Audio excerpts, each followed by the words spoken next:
মনে বড় আশা নিয়ে আল্লাহ তোমার শাহী দরবারে ভিক্ষুকের মতো হাত বাড়াইলাম। তুমি যদি ক্ষমা না করো, কে আমাদেরকে ক্ষমা করবে? কে আমাদের মাফ করবে? ভিক্ষুকে একজনের কাছে ভিক্ষা না পেলে আরেকজনের কাছে পায়। এক দুয়ার থেকে বিতাড়িত হলে আরেক দুয়ারে যায়। তোমার দরবার থেকে যদি মাহরুম হয়ে যায়, বিতাড়িত হয়ে যায়,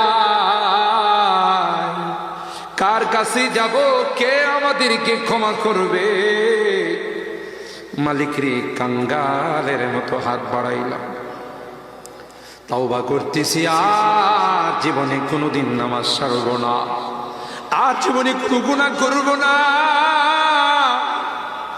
আর জীবনে কোনোদিন বেপরদায় চলব না, আর কোনোদিন সুদী লেনদেন করব না। কিয়ামতের কঠিন ময়দানে আমাদেরকে তুমি গুনাহগার বলে ডাক দিও না।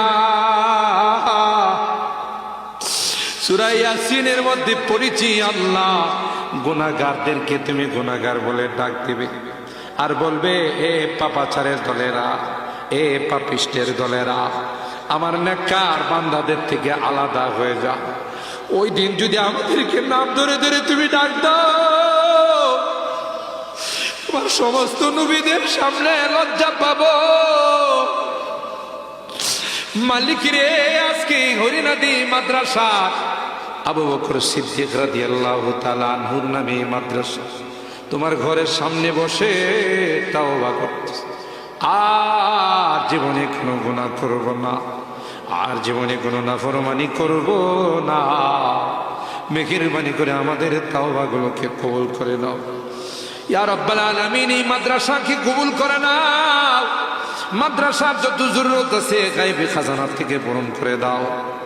মালিক রে, ছাত্র উস্তাদ এলাকাবাসী কমিটিকে তুমি কবুল করে নাও ইয়া রাব্বাল আলামিন। আল্লাহ, এই মাদ্রাসার কাজে হাত দিবে তোমার কুদরতি খাজানা থেকে কাজটা পূরণ করে দিও।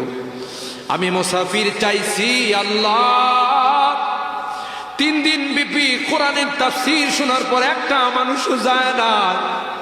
এই বুড়া মানুষগুলো বসে আছে, যুবকরা বসে আছে, মাসুম বাচ্চারা বসে আছে, পর্দার আড়ালের মা বোনরাও বসে হাত তুলছে।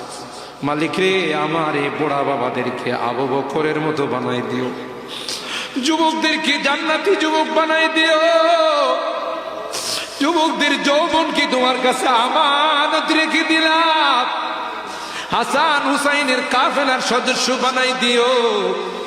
আল্লাহ, আম্মা বোনদেরকে আবেদা জাহেদা সালেহা বানাই দিও। আম্মা জান খাদিজাতুল কুবরা আয়েশা সিদ্দিকা ফাতেমাতুজ জোহরার মতো বানাই দিও আল্লাহ। জানি না কে কি উদ্দেশ্য নিয়ে হাত উঠাইছেন, তুমি তো ভালো করে জানো। মালিক রে, মাহফিলের দিকে তাকাইয়া দেখো, বুড়া বাবারা কান্দে, যুবকরা কান্দে, পর্দার আড়ালের মা বোনরা কান্দে। হাদিসে শুনেছি জাহান্নাম বড় ভয়ঙ্কর হবে, কবরে সাপ বিচ্ছু পাঠাবে। আমাদেরকে আগুনে জ্বালায় না, সাপ বিচ্ছু দিও না। মালিক রে, তোমার কাছে ক্ষমা চাই, মাপ চাই, আর কোনোদিন গুনাহ করব না।